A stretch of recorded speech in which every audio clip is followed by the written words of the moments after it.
Assista a Rádio Bandeirantes Campinas no YouTube. Jornalismo e esporte da sua cidade ao vivo e as transmissões de Ponte Preta e Guarani. youtube.com/Rádio Bandeirantes Campinas. Inscreva-se em nosso canal, ative as notificações e acompanhe a Rádio Bandeirantes onde você estiver. Rádio Bandeirantes, fechada com você, fechada com a verdade.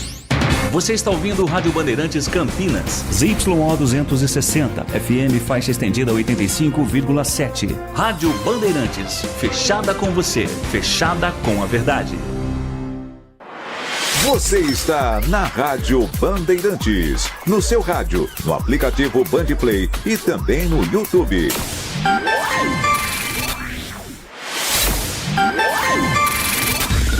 Manhã Bandeirantes. Oferecimento. Recap, Sindicato dos Postos de Combustíveis de Campinas e Região. Acesse recap.org.br. 10 da manhã, 1 minuto, 10 e 1. Muito bom dia a você que está na Rádio Bandeirantes Campinas. Uma ótima segunda-feira, um bom início de semana. Quem até agora ficou na companhia do Jornal Gente, amanhã tem mais. Às 8 da manhã, depois do Primeira Hora aqui na Rádio Bandeirantes e em transmissão simultânea na Band News TV. A partir de agora, estamos chegando com o Manhã Bandeirantes e você é meu convidado, minha convidada até às 11h30 da manhã a saber o que é notícia aqui pertinho da gente, os destaques da nossa região, as notícias das últimas horas e a repercussão do segundo turno das eleições nos 4 municípios que formam a nossa região, do Grupo Bandeirantes de Comunicação, na nossa área de cobertura. A cobertura também das eleições nas capitais, cidade de São Paulo, repercussão do dia seguinte ao último dia das eleições 2024. Último dia que pode ter ainda um terceiro tempo, com as eleições que ainda terão que ser julgadas pela Justiça Eleitoral, no TRE, no Tribunal Superior Eleitoral. A gente explica também passo a passo de como estão esses cenários, por exemplo, na cidade de Jundiaí, em Campinas, em que o prefeito Dário Saad também teve a chapa impugnada em primeira instância, e como estão esses recursos, porque a eleição 2024, ela terminou, mas ela ainda vai ter consequências até o dia 1º de janeiro, quando os eleitos ontem serão diplomados e assumem o cargo de seu município para os próximos 4 anos. Às 10h03, eu, Heitor Fredo, agradeço a sua companhia. Faço um convite para você participar conosco. Você que nos acompanha em FM 85.7, pelas plataformas digitais como o aplicativo Bandplay, o portal bandmulti.com.br. Muito obrigado a você que também está conosco pelo nosso canal do YouTube, youtube.com/Rádio Bandeirantes Campinas. Esse é um dos caminhos para você participar conosco, é só você se inscrever no nosso canal do YouTube e participar do nosso chat ao vivo, fazendo parte dessa comunidade que já está beirando os 45 mil inscritos. Você também pode nos mandar mensagens de texto, mensagens de áudio pelo nosso WhatsApp, liberado a partir de agora, o 19 97102 1493. 97102 1493. Manhã Bandeirantes, que tem os trabalhos técnicos na mesa de som com o Roaldi Júnior, na central técnica a cargo do Danilo Capucci, com a coordenação do Gil Kleber. 10h04. Deixa eu trazer primeiro a informação para você que nos dá carona pelas estradas que cortam o nosso interior de São Paulo. Uma manhã tranquila, o motorista que segue viagem pelo sistema Anhanguera Bandeirantes. Não há nenhum ponto de lentidão, nem na Anhanguera, nem na Bandeirantes, na pista sentido interior. Na pista sentido capital, 1 quilômetro apenas em Jundiaí, na rodovia Anhanguera, no para-e-anda típico do quilômetro 61 ao quilômetro 60, no cruzamento, ali no entroncamento com a rodovia Dom Gabriel Paulino Bueno Couto, essa um pouco mais carregada. E para o motorista que está na rodovia dos Bandeirantes, lá na capital, aquela lentidão como reflexo das marginais Tietê e Pinheiros. Mas nada que tire a tranquilidade de quem segue viagem por uma das mais importantes rodovias do estado de São Paulo. No sistema do corredor Dom Pedro, o trânsito lento para o motorista que sai de Jundiaí pela rodovia João Cerezé por conta de uma ocorrência fora do trecho administrado pela Rota das Bandeiras. Ali tem o trecho urbano, não há informações sobre feridos nesta ocorrência, mas uma lentidão que faz com que o motorista tenha dificuldade para acessar a Anhanguera ou a Bandeirantes. Quem vem de Itatiba, por exemplo, que acessa João Cerezé, também enfrenta essa lentidão. Nas outras pistas, rodovia Santos Dumont, na Campinas Montemor, a SP-101, na Campinas Mogi, a governadora Adhemar de Barros, sem dificuldades ao motorista nesta manhã de temperaturas altas. Campinas já registrando quase 25 graus neste momento, segundo o CEPAGRE da Unicamp, e a chuva ficou para trás, ficou no final de semana. Nesta segunda-feira, Campinas voltando a ter uma amplitude térmica alta, as mínimas registradas de 18 graus, hoje a máxima chega na casa dos 27, a gente estava acostumado com 33, 34, é pouco, porque está ventando em Campinas, então isso diminui um pouco também a sensação térmica de quem está na cidade. Amanhã, Campinas deve ter novamente temperaturas beirando os 30 graus, com 29 e uns quebradinhos de máxima. Mas tanto hoje quanto amanhã, possibilidade pequena de chuva. Região metropolitana até amanheceu com o céu parcialmente nublado. Tem possibilidade de algumas pancadas isoladas entre a tarde e a noite, mas sem previsão dos temporais que marcaram principalmente quinta e sexta-feira. De quarta para quinta choveu muito em Campinas, quinta-feira o dia todo, sexta também uma chuva um pouco mais forte, mas esta semana, pelo menos nos primeiros dias, hoje e amanhã, não devemos ter esse mesmo cenário. As condições segunda e terça-feira permanecem com um sol que vai aparecer um pouco mais, mas a chuva já indo em direção a outros estados do Sudeste brasileiro, principalmente Espírito Santo e Rio de Janeiro. Agora, há reflexos ainda muito importantes por conta da chuva que passou por Campinas. E ontem, final da tarde, foi encontrado o corpo da jovem Sara Gabriele, de 18 anos. A menina que foi arrastada pela enxurrada formada na quinta-feira na marginal do Pissarrão. Segundo a Defesa Civil, o corpo foi localizado às margens do rio Capivari, ainda em Campinas, mas no bairro Campina Grande. A distância de onde ela caiu no córrego para onde o corpo foi encontrado é de quase 20 quilômetros. A família fez o reconhecimento do corpo. Um psicólogo e uma assistente social da prefeitura desde ontem estão acompanhando os familiares da Sara Gabriele numa ocorrência que foi registrada no 2º Distrito Policial, na 2ª Delegacia Seccional. É o caso daquela cena assustadora da jovem que estava na Vila Industrial, na rua Silvio Moro, chegando de carro, voltando do trabalho.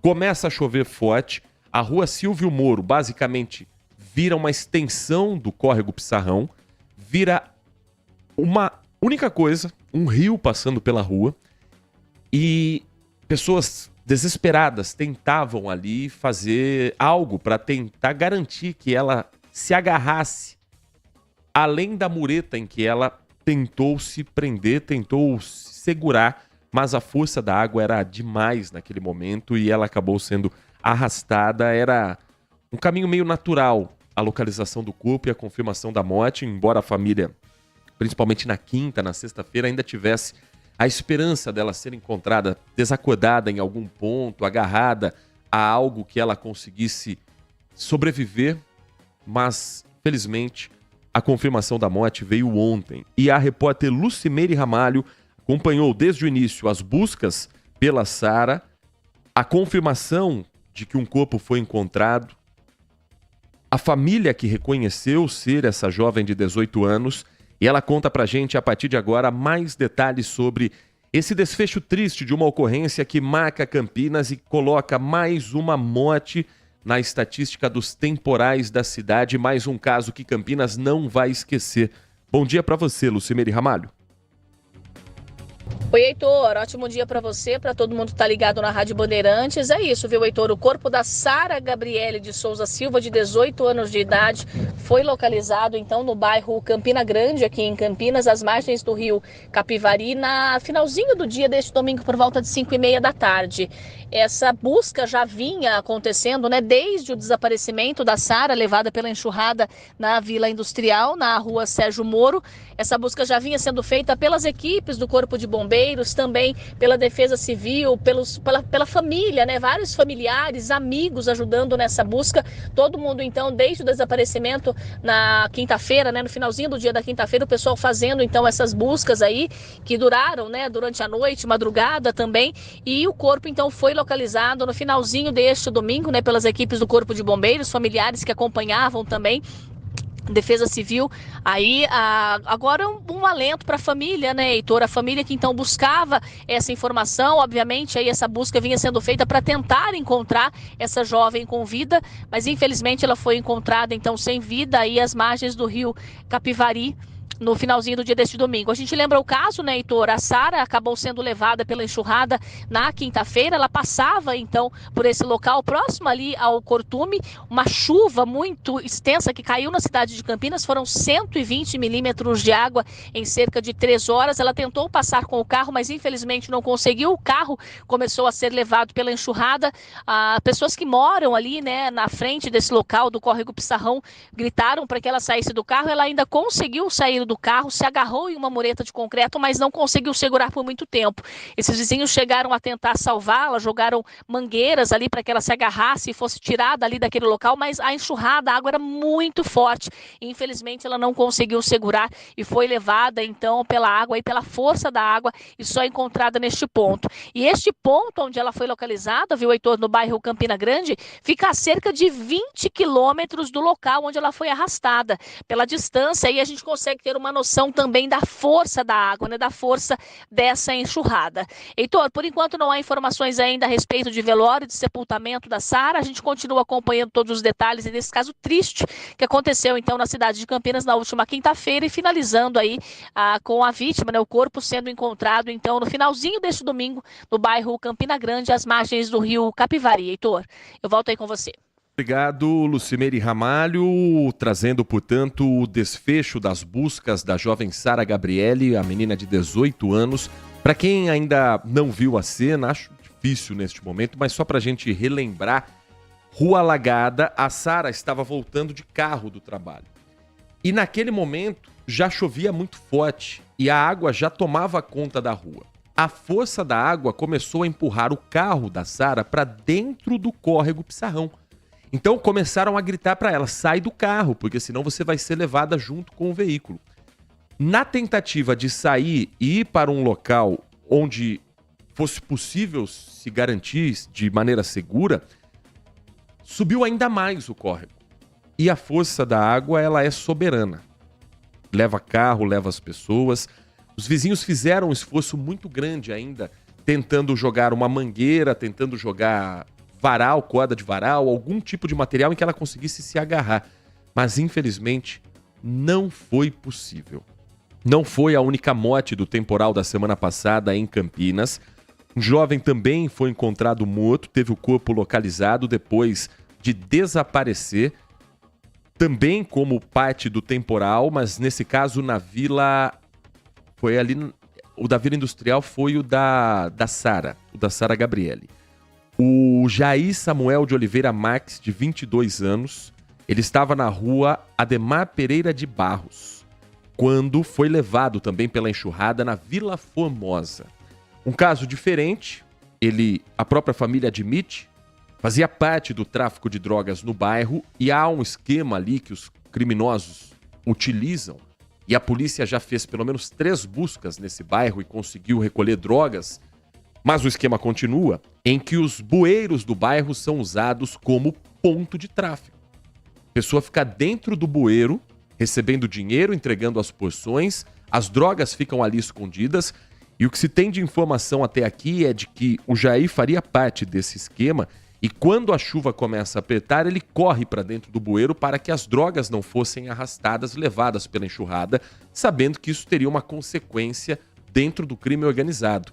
E a consequência mais grave foi a perda da própria vida. As equipes centralizaram as buscas pela tubulação e o córrego Samambaia, onde as águas fluviais desaguam.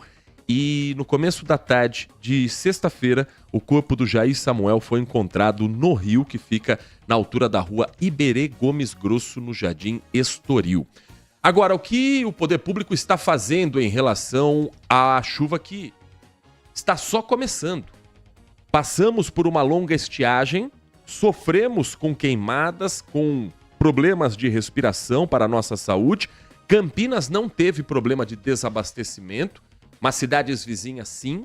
Mas agora o problema é outro. A preocupação é outra. É com os temporais e as consequências das fortes chuvas. O que diz a prefeitura em relação aos trabalhos de manutenção, de zeladoria, de limpeza urbana? Primeiro, na Vila Formosa, região onde aconteceu a morte do Jair, o jovem que estava no bueiro, que transformado foi em biqueira. A Secretaria de Serviços Públicos identificou paredes de concreto, entre aspas, paredes construídas de maneira irregular ao redor de 2 bocas de lobo na Vila Formosa. As duas ficam na rua Jesus Salles da Silva.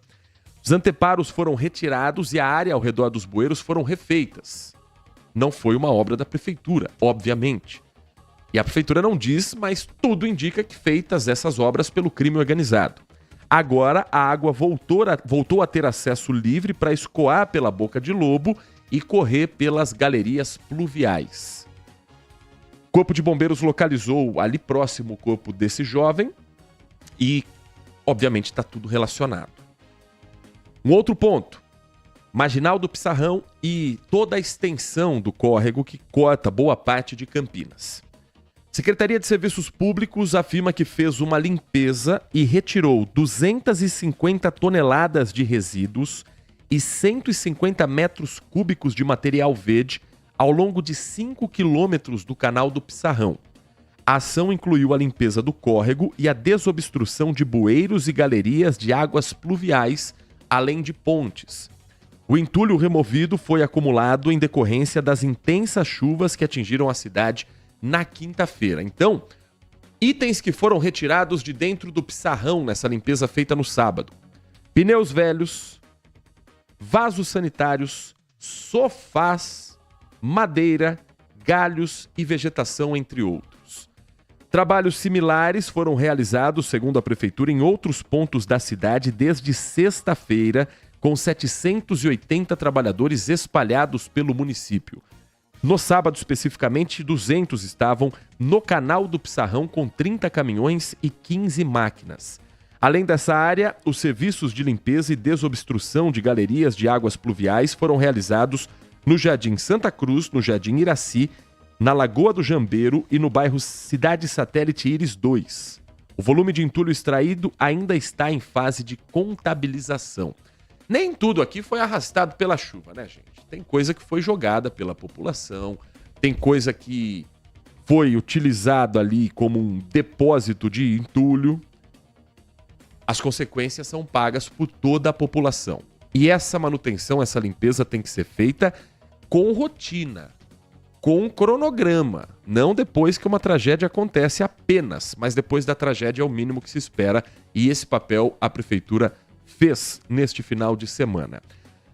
Uma outra questão feita é, afinal de contas, as obras anti-enchentes para a região da Avenida Princesa do Oeste estão ou não estão andando? Nós questionamos também o poder público e a prefeitura, através da Secretaria de Infraestrutura, afirma que está finalizando o projeto executivo do primeiro piscinão na Avenida Princesa do Oeste. Foram iniciadas as primeiras escavações no terreno, próximo ali ao Centro de Treinamentos do Guarani, e o reservatório será coberto. Quando estiver em operação, nos momentos de cheia, a água vai entrar por uma galeria de derivação e vai ser escoada por outra, com o auxílio de 4 bombas submersíveis. Estão previstos 6 piscinões no total. Piscinões que, obviamente, não vão ficar prontos para esta temporada de chuva.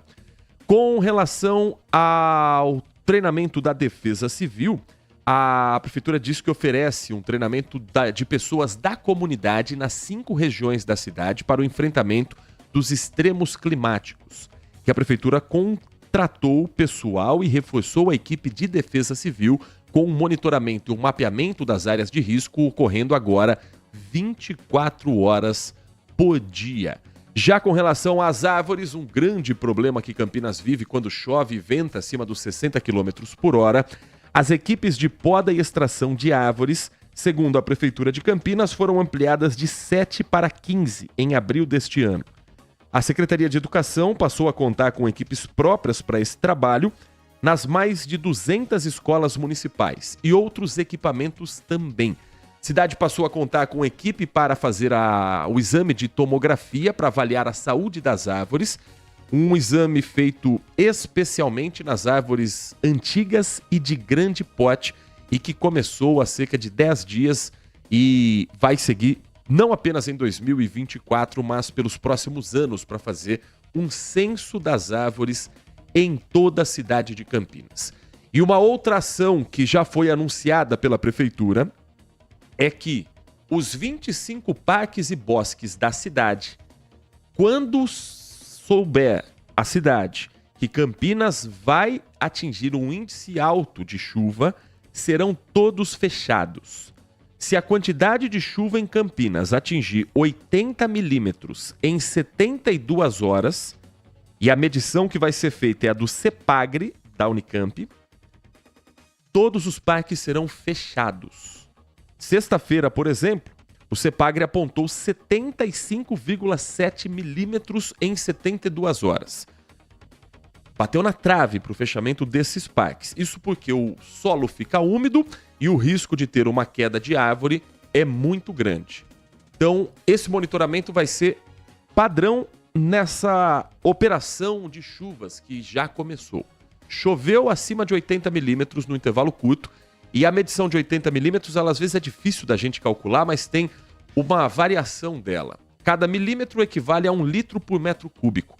Então imagine um recipiente de 1 metro cúbico, você joga ali 80 litros em um intervalo de 72 horas. Essa é a medição de quanto significa 80 milímetros em 72 horas.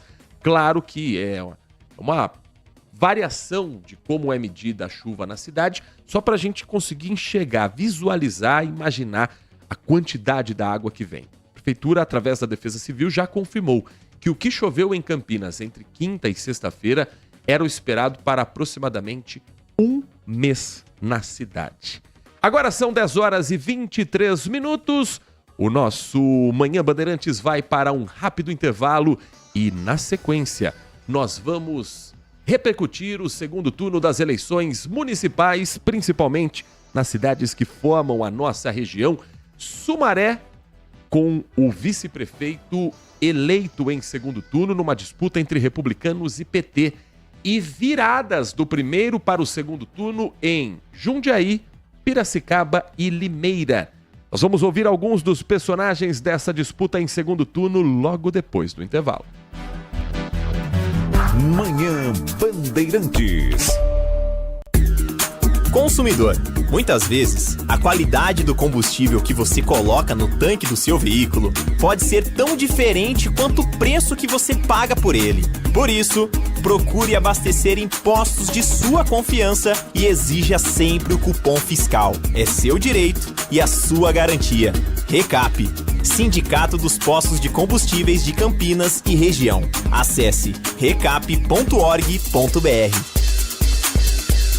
Se você é um verdadeiro apaixonado por futebol e não quer perder nenhum lance do seu time do coração, então prepare-se para as melhores análises e entrevistas exclusivas. É hora de entrar em campo com os donos da bola, com Carlos Batista, que reúne as últimas notícias e lances dos times do interior paulista.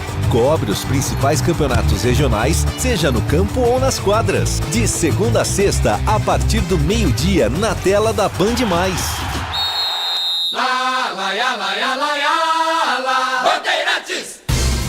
Nossa área, a opinião dos nossos craques sobre tudo de Guarani e Ponte Preta e dos times da região. Carlos Henrique e a melhor e mais premiada equipe esportiva do interior paulista. De segunda a sexta, das 11h30 ao meio-dia. Siga e assista no nosso YouTube, Rádio Bandeirantes Campinas. Ouça no FM 85,7 e nos aplicativos de celular. Rádio Bandeirantes. Fechada com você. Fechada com a verdade. Rádio Bandeirantes. Porque sempre tivemos os microfones abertos para o debate, abertos para a opinião plural, abertos para a sua participação, é que podemos dizer que estamos fechados com você e com a verdade. É mais do que um compromisso. Porque sobre os fatos pode-se interpretar, fazer conjecturas das motivações, pode-se elaborar, projetar suas consequências. Mas os fatos são os fatos. E é aí que você vai nos encontrar sempre firmes. Não abrimos mão da verdade dos fatos. E sempre com foco em você, na defesa dos seus direitos. Mais do que nunca, Rádio Bandeirantes. Fechada com você, fechada com a verdade. Brasil Urgente Local, com Heitor Fredo, de segunda a sexta a partir das 4h, trazendo as últimas notícias sobre a segurança da nossa região. Aqui, os fatos ganham vida e a realidade não tem filtro. Nossa equipe está nas ruas, pronta para trazer a você as notícias mais relevantes, informações em tempo real e investigações em curso. Brasil Urgente Local, de segunda a sexta a partir das 4h, na tela da Band+.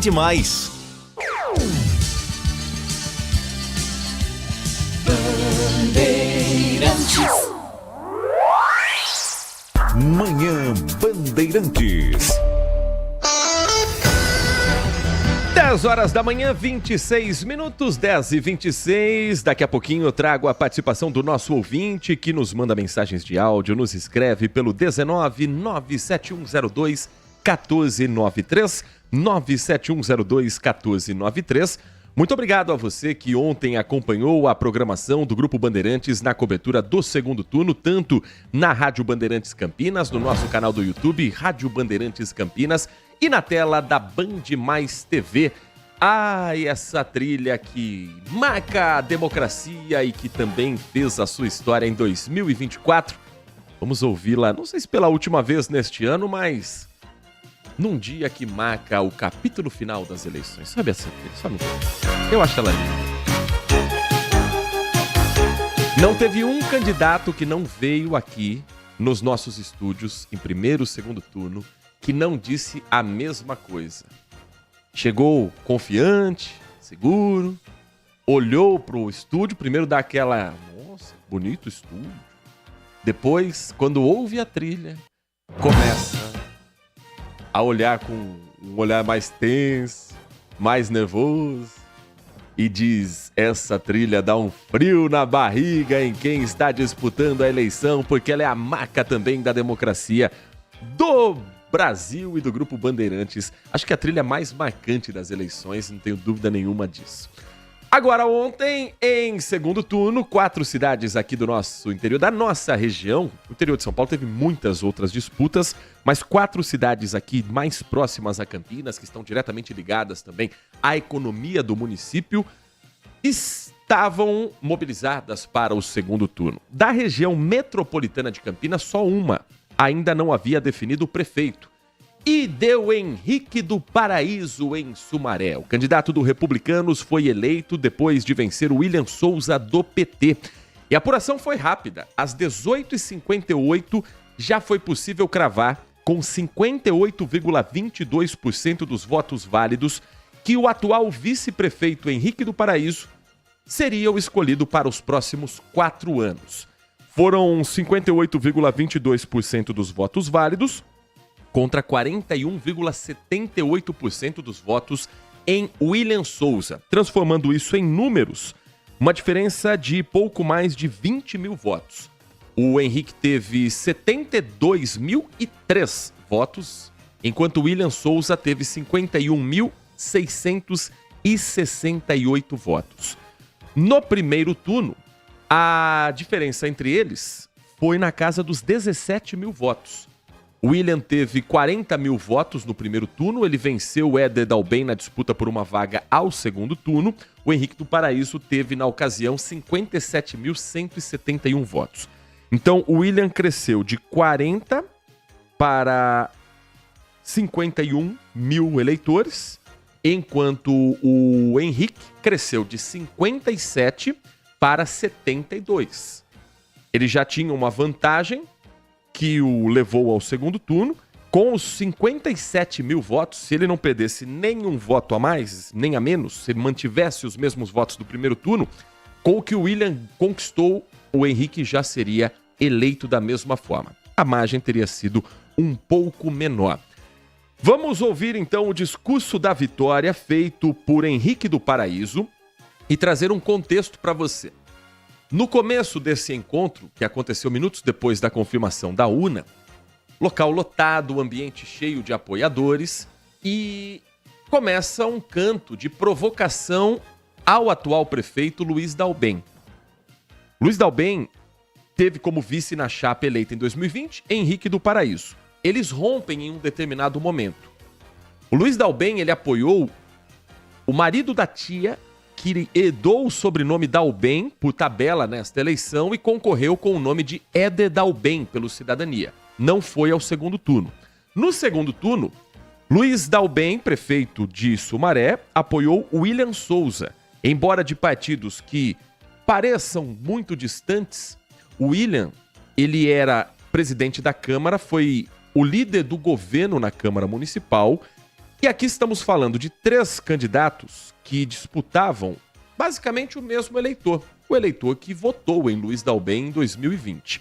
A máquina rachou em 3 partes. Uma delas ficou fora do segundo turno, as outras 2 disputaram o segundo turno e Henrique do Paraíso foi o escolhido pela população. Os apoiadores provocaram com um grito de tchau prefeitinho, algo que o candidato eleito imediatamente freou e preferiu um discurso cristão e citando personagens bíblicos para falar sobre a vitória em Sumaré.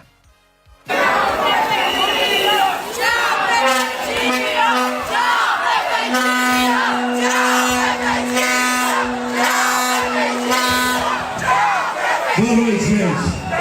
Não, gente. Vamos fazer diferente. A gente é melhor do que isso. A gente é bem maior do que isso. A gente é um povo temente a Deus, somos homens e mulheres tementes a Deus. E tudo aquilo que fizeram para nós, todas as informações, calúnias, está perdoado de coração, porque vamos governar para todos. Foi isso que Davi fez com Saul. Saul era rei e ele era ungido por Deus. E Davi teve a oportunidade, em um certo momento, de tirar a vida de Saul. E naquele momento, Davi estendeu a espada, tirou um pedacinho aqui da veste que caiu e falou para Saul: vá e viva, porque você também foi ungido por Deus. E como Davi eu digo: vá e viva, porque o nosso povo está liberto. A cidade de Sumaré está liberta. E a partir desse momento será uma cidade que não vai existir perseguição, que as pessoas serão tratadas com dignidade, que o diálogo estará aberto em cada rua, em cada bairro dessa cidade. Seremos um governo que vamos cuidar da nossa gente. Virão grandes obstáculos, mas Deus, Ele não escolhe o preparado, Ele prepara o escolhido. Vamos governar juntos e estender a mão para o povo, porque como vice eu não tive essa oportunidade, mas você vai ter, irmão, porque nós precisamos de novas lideranças, que cada dia mais jovens, homens e mulheres, se adentram na política.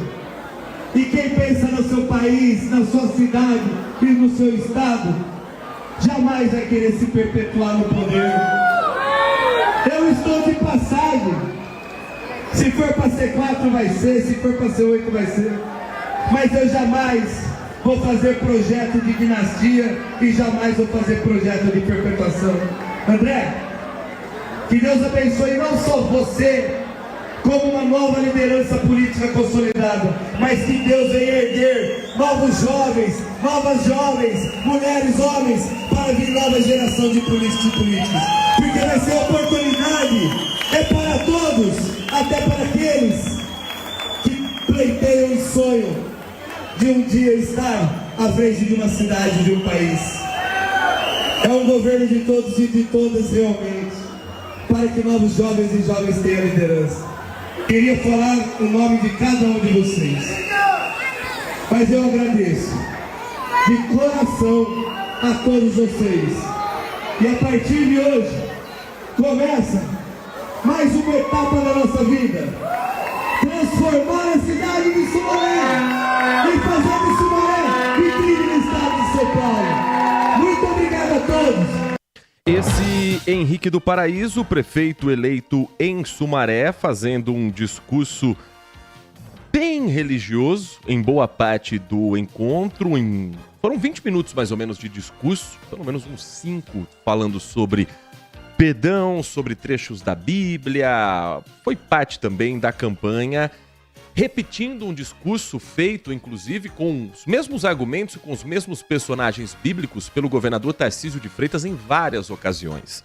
Essa analogia ao rei Davi, que venceu o gigante Golias, que não seria, talvez, o escolhido naturalmente se não fosse por Deus o capacitar. Isso é um discurso que o núcleo bolsonarista em São Paulo tem repetido e tem conseguido avançar para o eleitor, principalmente evangélico. Não apenas cristão, mas o cristão evangélico.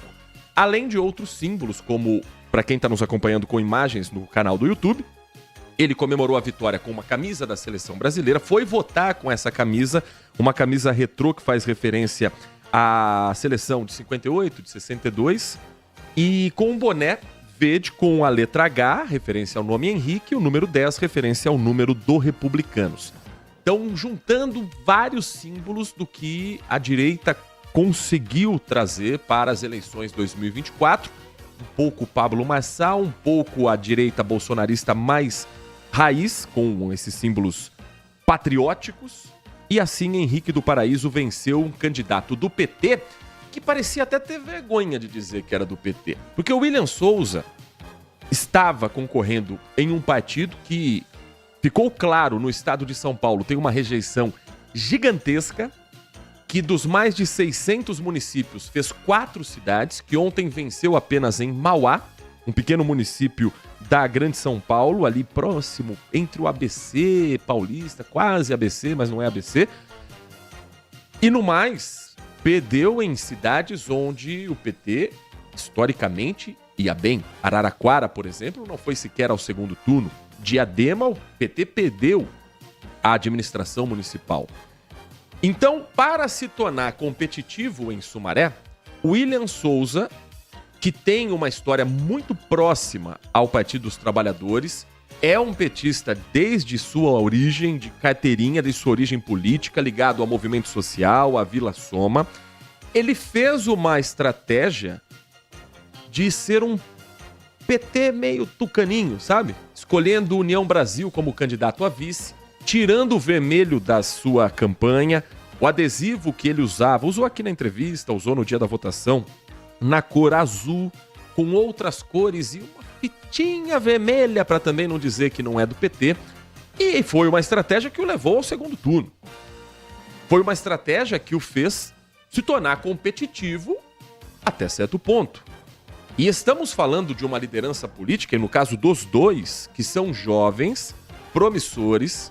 A carreira política do William está muito longe de acabar com essa derrota. Eu acho que ele sai fortalecido de conseguir levar um PT há um diálogo com grupos mais conservadores e me parece que no estado de São Paulo o único caminho para o PT voltar a ser forte, ter competição realmente igualitária, porque em São Paulo não foi, com 60-40 não dá para dizer que foi uma eleição apertada, a única forma é o PT dialogar com esses grupos mais ao centro, principalmente no estado de São Paulo. O William teve essa leitura. Pode até ser criticado por petistas que entendem que não, isso desvirtua a ideia do partido. Mas se o PT quiser ser competitivo, o William mostrou qual é o caminho, em Sumaré. Já no caso de Henrique do Paraíso, uma vitória de um vice que rompe com o prefeito e que consegue construir a partir de agora a sua própria trajetória. Um roteiro que se repetiu em Jundiaí, mas com uma diferença. Em Jundiaí teve virada e teve um fenômeno do candidato que vai ao segundo turno como líder e pede votos no segundo turno. Isso aconteceu com José Antônio Parimoski, candidato da máquina que também se rompeu e quebrou ao meio.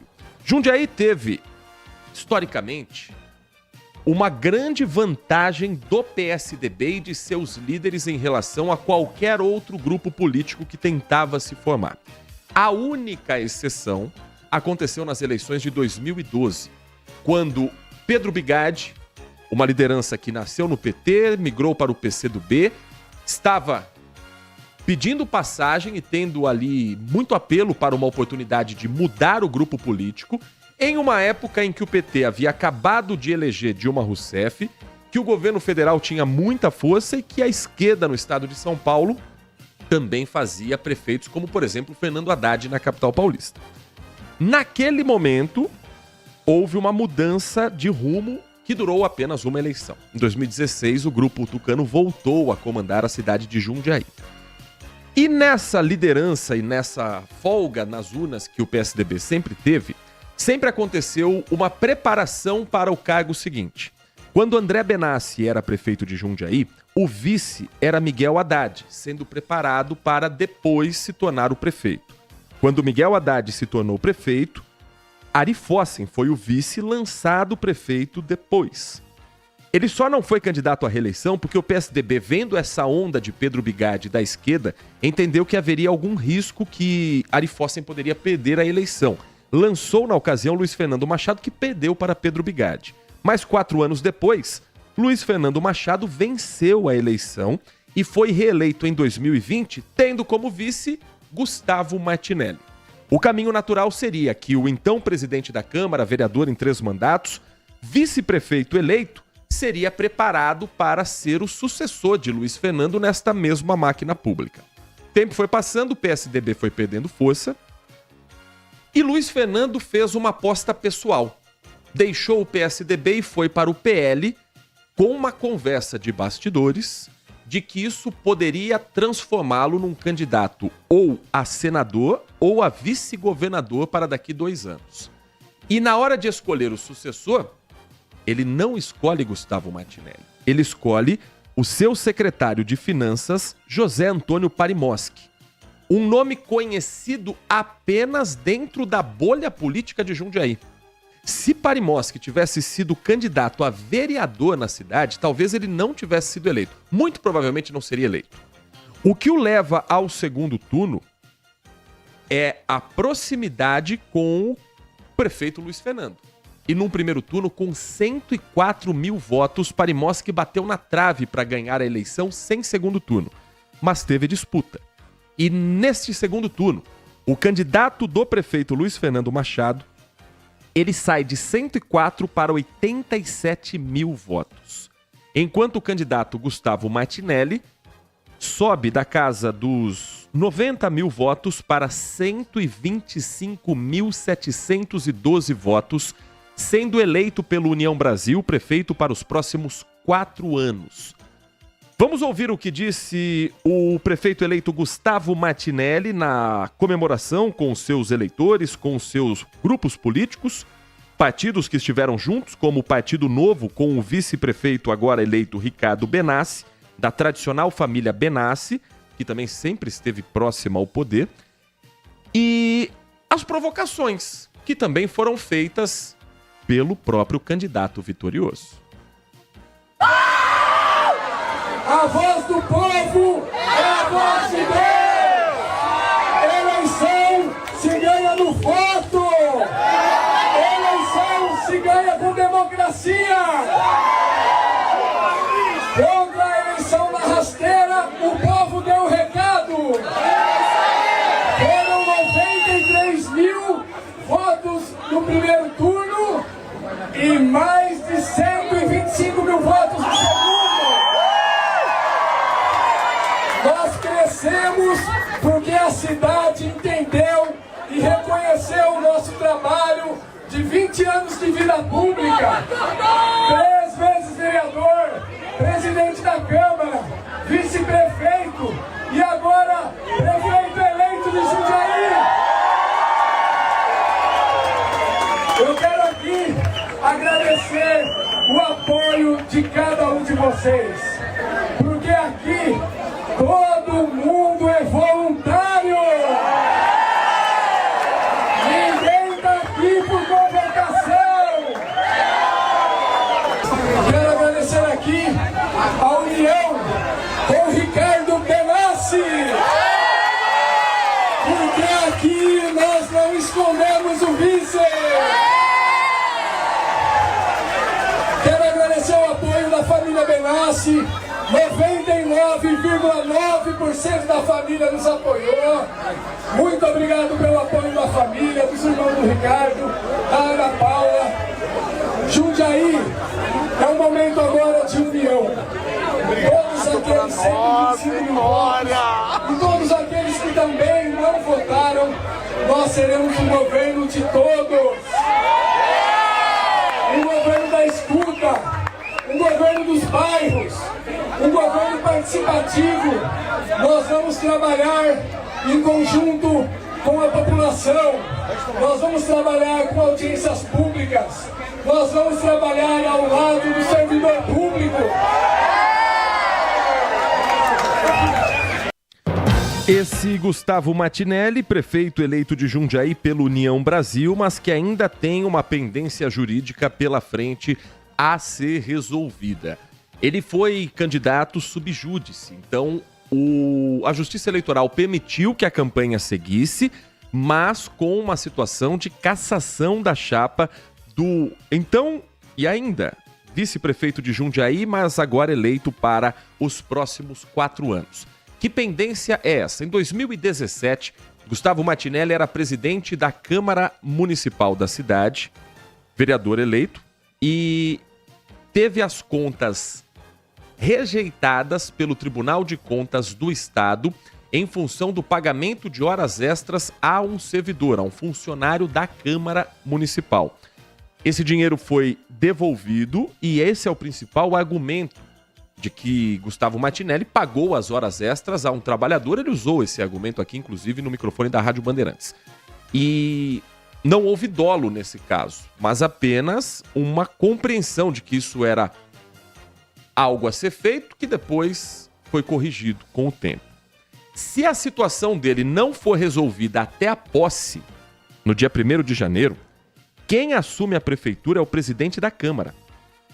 Se a candidatura do Gustavo Matinelli for impugnada em todas as instâncias, uma nova eleição deve ser feita em Jundiaí.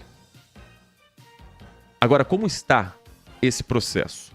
Está no Tribunal Regional Eleitoral, na 2ª instância, seria julgado na sexta-feira e a campanha de Gustavo Matinelli pediu para que fosse adiado. Porque, digamos que ele perdesse no Tribunal Regional Eleitoral nessa 2ª instância na sexta-feira. O que aconteceria na urna no domingo? Matinelli levaria uma goleada do eleitor que imaginava que votar nele seria votar nulo. Adiando esse fator, a disputa foi entre os dois candidatos.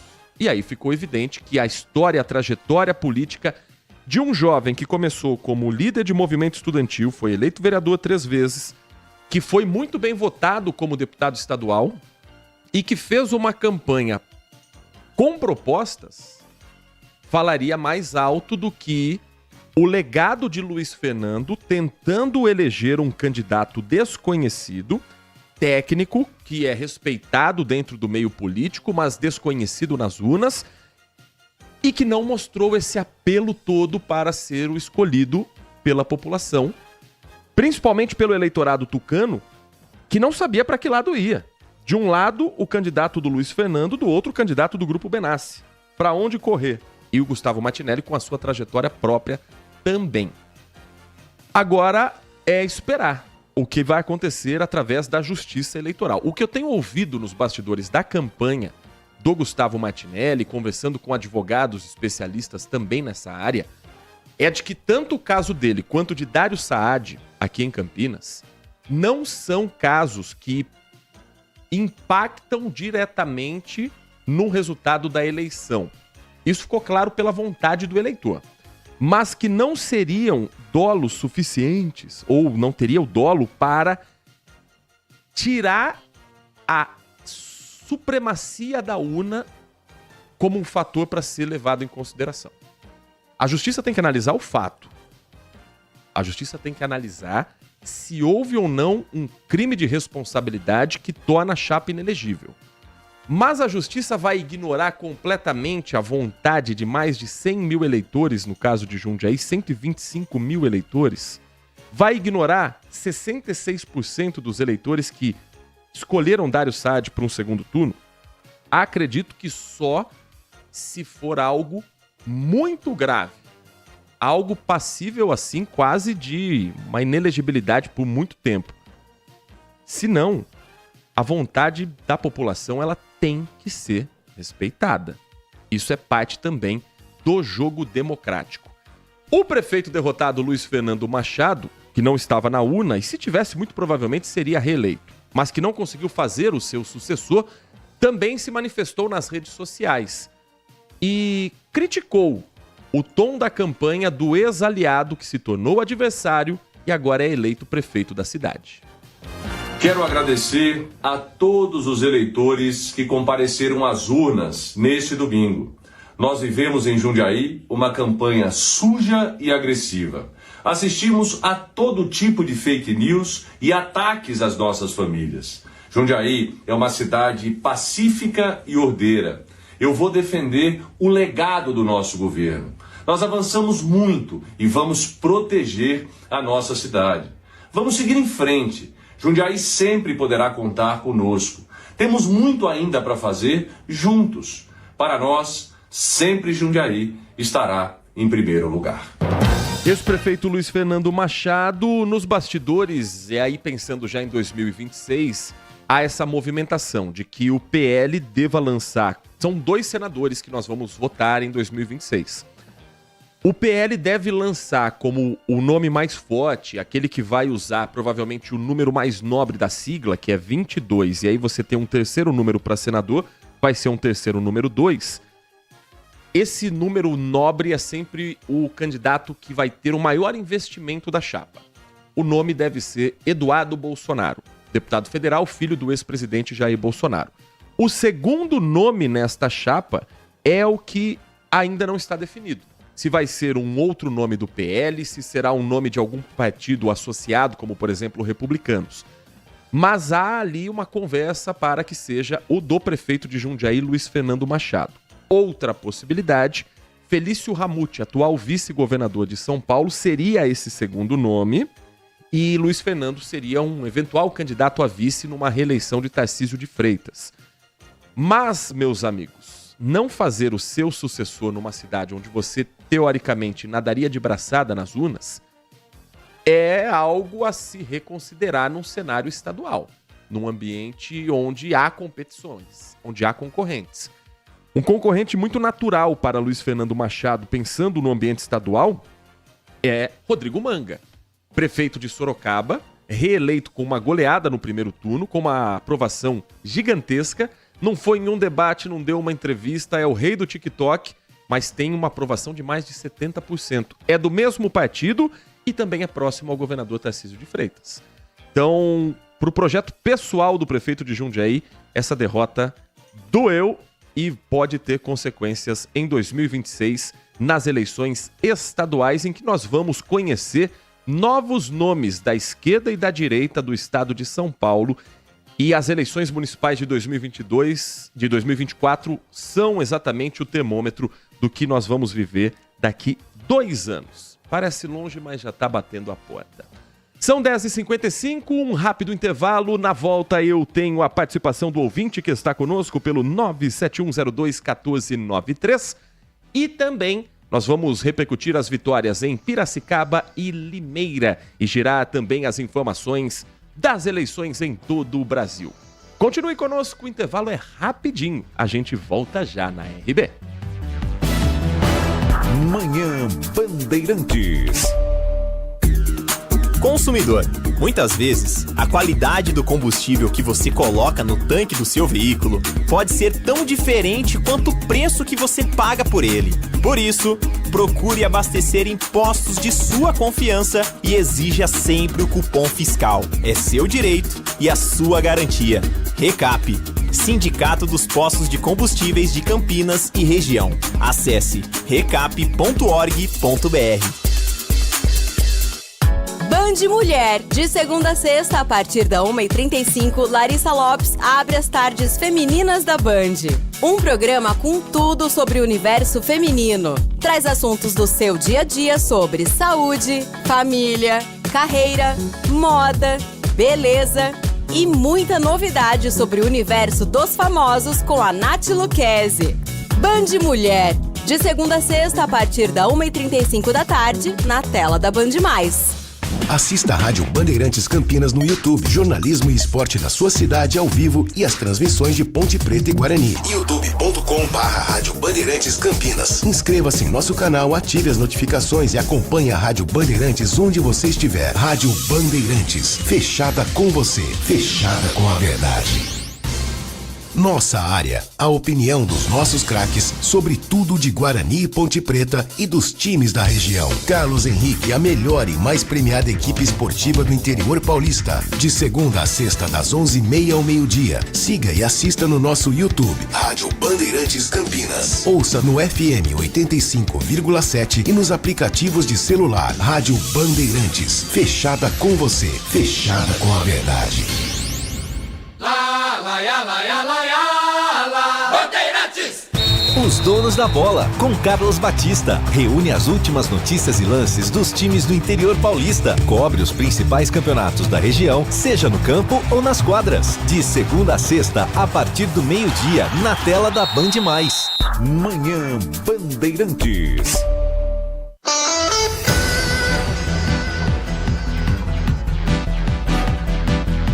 10h, 57 minutos, 10h57. Seguimos com o nosso Manhã Bandeirantes, repercutindo o segundo turno das eleições municipais 2024, trazendo também um panorama do que foram as cidades aqui da nossa região. Mas antes de seguirmos para falarmos de Piracicaba e Limeira, eu quero trazer a participação do nosso ouvinte que nos escreve e nos manda mensagens de áudio pelo 19 97102 1493. A participação do Marco Silva Bedin, desejando bom dia a todos nós, um ótimo dia para você também, Marco. Parabéns às nossas cidades pela grande escolha para prefeituras. Os candidatos eleitos entram com a cara e o povo está sendo irônico, logicamente, porque não concordou com muitos dos resultados. Acredito que em Hortolândia o Marco Silva Bedin tenha concordado com a vitória no primeiro turno. Hortolândia não tem 2 turnos, do Zezé Gomes. Mas aí em outros municípios ele faz essa ironia aqui, né, Marco? E ele pergunta como está o processo do prefeito de Campinas. Parado, ainda não teve a revisão do caso em segunda instância. Ele pede na primeira instância, que é a Justiça Municipal, agora vai para o Tribunal Regional Eleitoral, mas ainda parado, viu, Marco? Não temos ainda essa resposta a esta definição. É importante que a Justiça Eleitoral dê uma atenção a todos esses casos dos prefeitos eleitos agora, antes de chegar em dezembro, para não gerar mais confusão ainda, para o eleitor já saber se vai ou não vai precisar voltar para a urna. Mas o que a gente ouve no caso do prefeito Dário é muito parecido com o que a gente ouve de Jundiaí. de que dificilmente Dário vá perder no tribunal, embora na primeira instância ele tenha saído derrotado. Há uma tendência, pelos argumentos apresentados, pelo clima de bastidores, de que isso seja revertido na segunda e na terceira instância. E para quem perdeu, você já perdeu na bola, você vai tentar ainda no tapetão? Acho muito difícil. Tanto em Campinas quanto em Jundiaí. Porque se Martinelli reverter no Tribunal Regional Eleitoral e se Dário Saad reverter também no TRE, quem vai ser o interessado em pugnar e continuar recorrendo e continuar brigando por isso? Os candidatos que perderam, os partidos que perderam, ou vão enfiar o rabo no meio das pernas e trabalhar pelos próximos 4 anos fazendo oposição na Câmara Municipal? Eu aposto mais nesta segunda. A gente não vê mais o PT em Campinas falando da inelegibilidade de Dário, falando que daqui a pouco os votos vão ser anulados. É possível que nos bastidores eles estejam trabalhando? Sim. Mas também é muito possível que vamos dizer, Dário perde nas próximas instâncias, tem uma nova eleição, PT lança Pedro Tourinho perde novamente? Para que esse desgaste? Para que esse risco? Não é melhor voltar à base, recalcular a rota e pensar daqui 4 anos, trabalhando com uma oposição mais forte na Câmara, atuante, vendo se de repente dali sai um nome para a próxima eleição, trabalhando para deputado estadual, deputado federal, algo que o PT não fez nas últimas eleições? Acho que o caminho vai ser esse. Mas na política, meus amigos, tudo pode acontecer. Tem mensagem de áudio chegando também que a gente compartilha com o nosso ouvinte a partir de agora. Bom dia a todos, Bom dia. DJ Ale, Heitor Fredo, troquei o áudio porque tava muito picotado o outro, né? Opa! Às vezes o celularzinho antigo aqui dá aquela falhada. Mas o meu pesar à família da Sara, tá? Uhum. Poxa, a gente de imaginar uma pessoa voltando do trabalho e sendo arrastada 20 quilômetros depois do local de captura pela enxurrada. Que coisa, é inacreditável, não é verdade? Comentando um pouquinho sobre as eleições, eu gostaria de falar sobre uma coisa que está sendo muito amplamente divulgada na mídia, que o PT estaria enfraquecido com o resultado das eleições por ter conseguido poucas prefeituras. Lê do engano. Eu não acho, não. Tá? O PSOL não teve nenhuma prefeitura, mas eu não acho que isso vai enfraquecer o PT. Tá? Essa é a minha opinião, que na hora das eleições, na hora da Vera, do vamos ver, a articulação política é muito maior da esquerda do que da direita para conseguir agregados para as eleições. Então, lê do engano quem pensa que o PT saiu enfraquecido. Eu não vejo dessa maneira. E comentando um pouquinho sobre esse negócio do Guilherme Boulos, né? Negócio que parece, se eu entendi bem na matéria no programa anterior, que o Tarcísio estaria entrando com uma queixa, indo para o Supremo. Eu não sei se é isso mesmo que eu entendi. Para com isso, vai acabar em pizza como tudo está acabando neste sentido, e a pessoa vai ter projeção nacional com esse processo todo, e vai acabar, como eu disse, tudo em pizza. Só projeção do Guilherme Boulos. Então, acho melhor não fazer nada. Um grande abraço a todos, DJ Ale. Bom, são assuntos que estão hoje no noticiário, temos participação de outros ouvintes também, só para contextualizar esse fato do governador Tarcísio de Freitas. O governador ontem estava numa entrevista coletiva, junto com o então candidato à reeleição, agora reeleito Ricardo Nunes, com outros personagens políticos, que estavam ali falando sobre os determinados assuntos. O candidato, o Ricardo, é isso, é aquilo. Padrão. Estava seguindo o protocolo. Eis que uma jornalista levanta e pergunta: governador, e aqueles áudios vazados do PCC? O governador faz uma cara de... Aí, sim, teve áudio. Quase como um: governador, o senhor não vai se lembrar de falar sobre esse tema hoje? E aí o Tarcísio ou deu um migué, que não queria falar e foi lembrado, ou achou que era um momento oportuno, no dia da eleição, dizer que foram interceptadas mensagens de dentro dos presídios de líderes do PCC orientando voto a alguns candidatos. Essa interceptação teria acontecido antes do primeiro turno, entre lideranças que permanecem presas, usando o celular, e lideranças da rua. Não seria apenas em São Paulo, em outros municípios do estado também, inclusive com interceptação da cadeia de Hortolândia, do CDP de Hortolândia. E aí o governador não cita o nome, embora parecesse óbvio a partir do momento em que ele traz o assunto à tona. A repórter o questiona de novo. Para quem era a intenção de voto, governador? E aí ele fala, Boulos. Sabe uma resposta mesmo? Boulos. O governador Tarcísio, aí tem a leitura de que, ele tem o direito de falar como governador, sim. Mas não seria mais oportuno esperar passar o primeiro turno e apresentar provas concretas não apenas da interceptação de mensagens, mas do que foi feito a partir dali, para não ficar com essa cara de que tinha uma manobra eleitoral? Isso não mudou o resultado da eleição. O Boulos não perdeu porque o Tarcísio falou isso no domingo. Mas isso mostra que Tarcísio de Freitas também não é o cara 100% moderado. Ele também utiliza algumas armas que vão além do que se espera da democracia. E usar o cargo com informações que deveriam ser um inquérito policial apresentado ou no dia da interceptação, para mostrar, olha, pegamos hoje e hoje está interceptado e a solução é a seguinte: quem está na rua vai para a cadeia. Quem está na cadeia vai sofrer as consequências de estar não apenas usando o celular, mas também dando essa orientação como um salve, entre aspas, do PCC.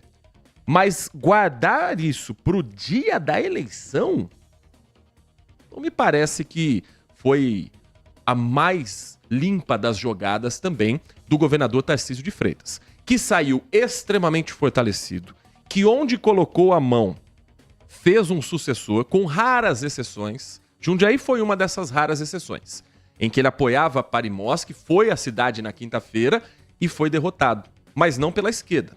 É direita contra direita em Jundiaí. Na disputa em São Paulo, Tarcísio foi muito mais padrinho do que Bolsonaro. E não precisava disso para Ricardo Nunes ser eleito ontem. Agora, o presidente do PT de São Paulo, Kiko Seleguin, do estado de São Paulo, e o presidente do PT da cidade de São Paulo, Laércio Ribeiro, defenderam a prisão do governador Tarcísio de Freitas por dizer, sem provas, que o primeiro comando da capital teria orientado o voto no deputado federal Guilherme Boulos. Segundo a cúpula petista de São Paulo, Tarcísio cometeu abuso de poder. Seleguin e Ribeiro argumentaram ainda que Tarcísio busca encobrir os vínculos evidentes de Ricardo Nunes com o PCC. Aí os dois fazem exatamente aquilo que estão apontando para o governador, de acusar sem prova, e fazem o inverso, acusam também sem prova. O PCC virou, não, ele é teu, ele tá com você. Eu tenho uma leitura que é a seguinte: crime organizado não tem partido político e não torce para ninguém. O crime organizado, ele torce por ele mesmo. Para ter dinheiro, para ter condições de se manter vivo, fisicamente inclusive, literalmente, se manterem vivos, e terem brechas para acessar o poder. E aí, não tem esquerda, não tem direita. Ou você acha que o auge do jogo do bicho, que aconteceu no Brasil nos anos 70 e 80, não contava também com corrupção e participação da ditadura militar que era presente naquele momento. O bicho cresceu, se estabeleceu e virou a potência que virou em plena ditadura militar. Então, crime organizado, ele está preocupado com ele, com como ele pode ganhar dinheiro. Pode ter orientação para um ou outro candidato por entenderem que pode ser um caminho mais frouxo, mas ideologia política, crime não tem. Crime organizado não tem. A mensagem agora do Tandy Negrão, mandando pra gente aqui a participação. Acho que ele mandou mensagem de áudio também. Vamos compartilhar a mensagem de áudio, que aí a gente tem também a participação do nosso ouvinte diretamente no Manhã Bandeirantes. Bom dia, Bom dia, Tandy. Galera da Band Amigos. Concordo contigo quando você fala que o PT tem que se reciclar, mas não ir pro lado conservador. Uhum. O PT tem que ir pro lado das redes sociais. Uhum. Tem que, sei lá, tipo o João Campos. João Campos foi lá para o Ceará, lá para Fortaleza, e ajudou o prefeito de Fortaleza a ser eleito, né? O prefeito não, o candidato a prefeito lá, a virar o jogo. Então o PT tem que, sim, colocar gente jovem, gente que hoje é a internet, infelizmente, tem que ter povo com engajamento em mídias sociais, né? Tanto de Negrão. E outra coisa, o PT primeiro precisa ter a humildade, principalmente no estado de São Paulo, de admitir os próprios erros e entender que ele não é dono da esquerda, que a esquerda não é formada pelo Partido dos Trabalhadores. Segundo, admitir que não há um sucessor para o presidente Lula hoje no Partido dos Trabalhadores. Eu acabei de falar dois nomes aqui. O presidente estadual do PT é Kiko Seleguin. O presidente do PT em São Paulo é Laércio Ribeiro. Ninguém nunca ouviu falar desses nomes, porque não consegue renovar. Se não fosse Guilherme Boulos, candidato a prefeito na esquerda, e ele era o melhor nome, o mais competitivo, e ainda assim perdeu com uma margem considerável, quem seria candidato a prefeito em São Paulo? Fernando Haddad novamente? Marta Suplicy? Gilmar Tato? A esquerda em São Paulo precisa voltar às suas bases. O PT, principalmente no estado de São Paulo, tem muito intelectual da Unicamp e pouca gente que vive a realidade da periferia. Quem entendeu como dialogar com a periferia foi a direita e boa parte da extrema-direita, com discursos que hoje fazem muito mais sentido para a pessoa que está fazendo um trabalho de Uber, de entregador do iFood, que frequenta uma igreja evangélica, do que o que a esquerda está tentando apresentar como projeto. O Nordeste é o principal exemplo de que lá a esquerda modernizou, com líderes que não são do PT. E o João Campos é o principal nome, sem dúvida nenhuma, de uma renovação da ideia política da esquerda no estado de São Paulo. Agora, 2026 é outra coisa, porque existe um nome na esquerda que é maior do que todos esses partidos, que é Luiz Inácio Lula da Silva. Se o PT está no poder hoje, é porque Lula foi o candidato. Se você pegar a votação de Guilherme Boulos em 2020 e em 2024, é praticamente o mesmo eleitor, é o mesmo número. Esse é o teto do PT em São Paulo. No estado, o teto é ainda mais baixo. A diferença é que Lula faz esse teto subir. E em 2022, com um outro fator que ninguém está falando, Geraldo Alckmin. Se São Paulo, capital, votou mais em Lula do que em Bolsonaro, existe a rejeição a Bolsonaro, existe a aprovação a Lula, mas existe sim o fator Geraldo Alckmin. Daquele eleitor tucano que votou no Alckmin a vida inteira, que não gosta do Bolsonaro, olhou para o Lula e falou, não é o meu preferido, mas o Alckmin tá junto, tem uma frente de centro-esquerda, centro que talvez segure um pouco a onda do PT, e escolheu esse candidato. 2026, se o PT tentar carreira solo sem o Lula, pede e pede feio. Ou vai ter que apoiar alguém que o Lula está indicando, ou vai ter que convencer o homem a ser candidato para mais 4 anos. Lula que ontem completou 79 anos de vida.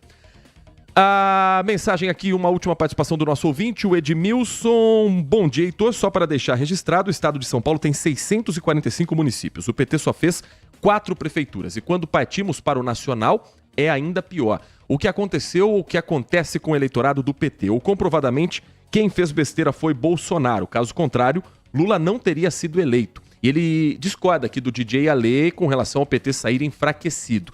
O PT sai enfraquecido, ponto. Se isso afeta Lula em 2026 é outra discussão, é outra conversa.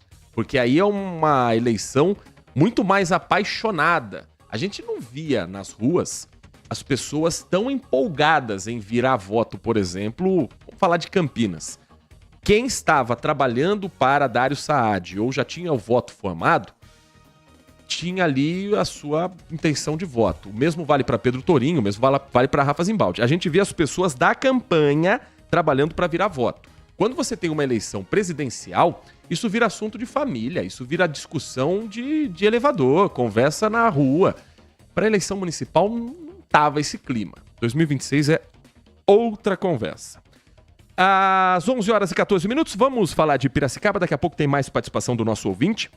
São assuntos que são muito importantes de serem analisados, porque daqui 2 anos ele voltará e esses personagens também voltarão ao debate. Em Piracicaba, 2 ex-aliados se tornaram concorrentes. E Elinho Zanata venceu a disputa contra Bajas Negri com uma virada do primeiro para o segundo turno. Elinho Zanata não é um nome novo na cidade, pelo contrário, experiente, mas que foi além do limite do município de Piracicaba na sua trajetória política. É a 3ª cidade que Elinho Zanata vai governar em sua história. Diferente de Bajas Negri, que é um nome nacionalmente conhecido, já foi parte integrante do governo de Fernando Henrique, parte do Ministério da Saúde na época de José Serra, prefeito em diversas ocasiões na cidade de Piracicaba, mas que desta vez chegou a um segundo turno com um índice de rejeição bem alto. E isso fez a diferença numa disputa em que Elinho Zanata se tornou o vencedor. Vou trazer os números completos e uma rápida análise também desse resultado, mas antes, o Everton Ramos ontem esteve presente no comitê da vitória. Você que está nos acompanhando com imagens, veja se não parece um ônibus do Terminal Central saindo às 6 horas da tarde ou aquela estação do metrô da Luz, de tanta gente espremendo o nosso repórter Everton Ramos. Nós estamos aqui com o prefeito eleito Elinho Zanata. Elinho abraçando os apoiadores nesse momento de festa aqui no comitê que fica na região central, recebendo um abraço. Elinho, eleito prefeito de Piracicaba, qual é o sentimento nesse momento? Sentimento de gratidão. A gratidão a Deus, mas a gratidão a todos aqueles que trabalharam nessa campanha. Gratidão a cada eleitor que olhou e disse, esse é o lado que Piracicaba quer apontar para frente. Esse é o lado que ela não quer mais voltar para o rolo do passado. É o lado que é desenrolar, que nós estamos na sofrência em Piracicaba, problema de fila da saúde, problema da falta d'água, e nós vamos desenrolar Piracicaba. Piracicaba, hoje, ela está livre do passado e vai ser forte. E aí, a partir de 1º de janeiro, vai nascer o sol da esperança e a felicidade em Piracicaba. Uma administração que vai estar à frente de quem votou em você e quem também não votou, né? Olha, presta atenção, até agora éramos 55, agora todos nós somos Piracicaba, todos juntos. Quem votou e deu a vitória, amém! Quem não votou, vai estar junto no projeto, porque aqui nós somos todos Piracicaba. Obrigado, viu? Então aí a gente ouvindo, Heitor, a palavra do prefeito eleito da cidade de Piracicaba, ele que ganhou então essa eleição aqui, uma eleição muito disputada, e nesse momento sendo abraçado pelos apoiadores, recebendo abraços, recebendo todo esse respaldo de quem votou nele, de quem está comemorando com ele no comitê aqui na região central. Quem acompanhou a imagem não me deixa mentir, né? Como foi, de fato, a dura vida do repórter que ontem acompanhou a vitória de Elinho Zanata, prefeito eleito em Piracicaba para os próximos 4 anos. E, claro, com cobertura completa, reportagem especial sobre esse assunto também dentro do Band Cidade, a partir das 6:50 da noite, com o comando do Walter Sena. Eu falava a respeito dos números, deixa eu trazer aqui o resultado final da cidade de Piracicaba. No primeiro turno, houve uma disputa muito próxima entre Elinho Zanata e Alex Madureira. 2 deputados, 2 nomes ligados à direita, o Elinho Zanata do PSD, o Alex Madureira do PL. Os 2 disputaram voto a voto quem seria o concorrente de Bajas Negri. E no segundo turno, os 2 estavam do mesmo lado. O Alex Madureira não apenas apoiou publicamente o Elinho Zanata, como, por exemplo, no debate da Band, o acompanhou. Tinha uma lista restrita de quem seriam os convidados. O Alex Madureira estava presente. Não apareceu em momento nenhum no vídeo, não podia ter nada além de uma foto no Instagram publicada, mas ele fez questão de estar presente. E isso pode ter feito a diferença numa vitória de 53,61% do candidato do PSD contra 46,39%. Elinho Zanata, que já foi prefeito de Chaquiada, que já foi prefeito de São Pedro, agora pode pedir música no Fantástico, porque pela terceira vez ele vai ser prefeito, mas em Piracicaba. Foi prefeito de Chaquiada entre 2001 e 2008, de São Pedro entre 2013 e 2020, foi eleito deputado estadual com 77 mil votos em 2022 e vai abrir agora uma vaga para o Legislativo. Em Limeira, a vitória vem com uma passagem de bastão de pai para filho na vida política da cidade. Murilo Félix, filho do ex-prefeito Silvio Félix, foi eleito em segundo turno também numa virada em relação ao primeiro na disputa com Betinho Neves. O candidato do Podemos, o Podemos é o antigo PSC, o partido que usava, quando o Partido Social Cristão usava um símbolo evangélico também e agora tenta se afastar um pouco mais dessa imagem, mas ainda muito ligado à direita brasileira. Eleito Murilo Félix pelo Podemos numa vitória que aqui não me parece ter muita influência estadual ou nacional.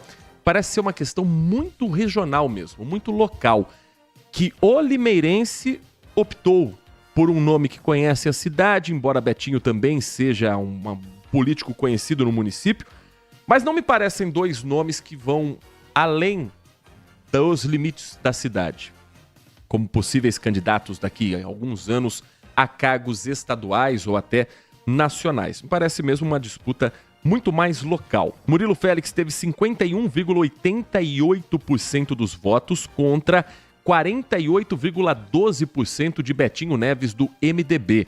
A diferença é de cerca de 6 mil votos. Menos de 6 mil votos. 76.049 votos para Murilo Félix, 70.535 votos para Betinho Neves. Essa é aquela eleição que quem trabalhou para o Betinho Neves vai lamentar a vida inteira. Uma visita a mais em um bairro, uma caminhada a mais, uma entrevista que não foi dada. Os dois fugiram das entrevistas. Os dois. Então é uma eleição que o limeirense não teve tanta oportunidade de conhecer pelos veículos de comunicação as perguntas que seriam feitas para a gente conhecer um pouco mais dos candidatos. E ontem também não atenderam a nossa imprensa, a nossa equipe, apenas desejando sucesso e boa sorte para os eleitores e moradores da cidade de Limeira nos próximos 4 anos. 11h22, mais um giro aqui da participação do nosso ouvinte. Deixa eu voltar para o assunto que também tem uma ligação nacional, que é o resultado da eleição municipal, pensando no pluripartidarismo que nós temos no Brasil. O Celso Santos, morador do Jardim Carlos Lourenço, ele escreve o seguinte: na opinião dele, a esquerda brasileira precisa repensar o discurso e a maneira que enxerga o mundo.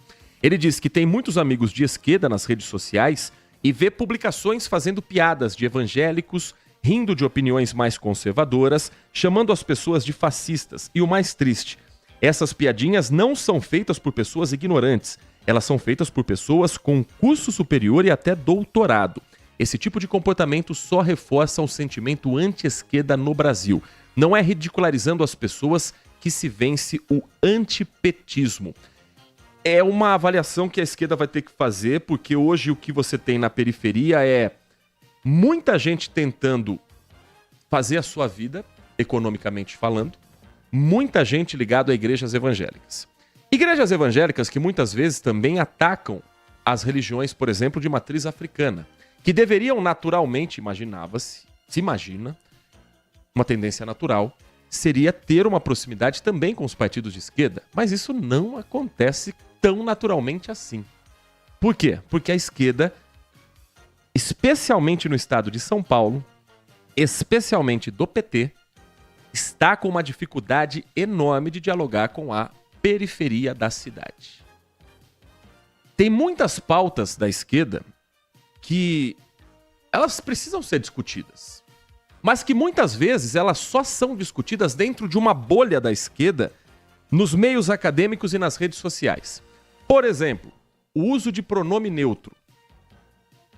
As comunidades LGBT, principalmente, que é quem defende o pronome neutro, não toda a comunidade como prioridade, existem muitas pessoas da comunidade LGBT que são inclusive engajadas, que moram nas periferias. Mas essas pessoas têm algumas outras prioridades dentro do próprio debate, como, por exemplo, a segurança de poder sair e não apanhar na rua por estar de mãos dadas com uma pessoa do mesmo sexo. Isso é uma prioridade urgente. A discussão do pronome neutro, quando ela é trazida, por exemplo, num debate em que Guilherme Boulos tentou fugir, mas que tem um comício em que é cantado o hino nacional, mostra que uma boa parte da esquerda coloca o que eles enxergam ser prioridade como pauta de eleição e não como pauta de discussão da sociedade. E aí afasta o debate sobre o que realmente mexe com a vida de boa parte da própria comunidade LGBT que vive nas periferias. Isso pode ser ampliado para veganismo, isso pode ser ampliado para tantas outras coisas que, dependendo da bolha em que você está, parece a discussão mais importante do planeta. Mas se você anda pelas ruas, você vê que é uma discussão que faz parte de uma pequena parcela da sociedade. E para quem anda na periferia, não é uma discussão que faça parte da realidade desse povo. Ou a esquerda entende que precisa sair da própria bolha, ou vai continuar perdendo eleições e vindo com o discurso de que não sei o que está acontecendo. O Boulos falando que recuperou a honra da esquerda. Recuperou a confiança da esquerda foi o Lula ganhar a eleição em 2022. O Boulos levou-lhe um vareio. Foi uma jantada que... Um jantar que foi feito por Ricardo Nunes. Só que um jantar à luz de velas, porque São Paulo vive um apagão. Nós estamos falando de tudo isso porque nós gostamos de política. Porque nós, e eu estou falando com um ouvinte que eu certamente não tenho dúvidas de que gosta muito de política, porque está no nosso Manhã Bandeirantes, está na Rádio Bandeirantes. Mas uma boa parte da sociedade cansou da política. E a abstenção histórica é a prova disso. Uma última mensagem aqui, a participação do Wanderson. Bom dia, sou de igreja evangélica, não sou ignorante com petistas. Até porque tem quase 30% de evangélicos de esquerda. Não se pode generalizar e, de fato, os evangélicos que seguem o que está na Bíblia jamais concordariam com ideologias antibíblicas. O que eu acho é que a gente precisa conseguir, Wanderson, separar igreja de política. A gente vai conseguir? Num prazo curto, não. O ideal é você ter a igreja pregando aquilo que acredita, cada religião tendo o seu espaço e o seu respeito, e a política pregando aquilo, ou discutindo e debatendo aquilo que é de interesse da sociedade, independente da fé. Mas isso já está misturado desde que o mundo é mundo, vai? Porque a influência do credo junto com o poder vem muito antes de PT e Bolsonaro. 11 horas e 28 minutos. O nosso Manhã Bandeirantes fica por aqui. Muito obrigado pela sua audiência, pela sua companhia. Nesta edição em que discutimos muito o segundo turno das eleições, ainda tem muito pano para manga. A gente não vai deixar de falar da repercussão nos próximos dias. E você continua sempre muito bem informado com a Rádio Bandeirantes nos trabalhos técnicos do Roaldi Júnior, na mesa de som, na Central Técnica com Danilo Capucci, com a coordenação do Gil Kleber. A partir de agora, o noticiário esportivo está chegando com Carlos Henrique dentro do Nossa Área e o timaço de Carlos Batista. Uma ótima segunda-feira para você. Eu ia falar terça porque ontem eu trabalhei. Uma ótima segunda-feira para você. Uma boa semana e continue na RB. Você está ouvindo Manhã Bandeirantes. Oferecimento. Recap, Sindicato dos Postos de Combustíveis de Campinas e Região. Acesse recap.org.br.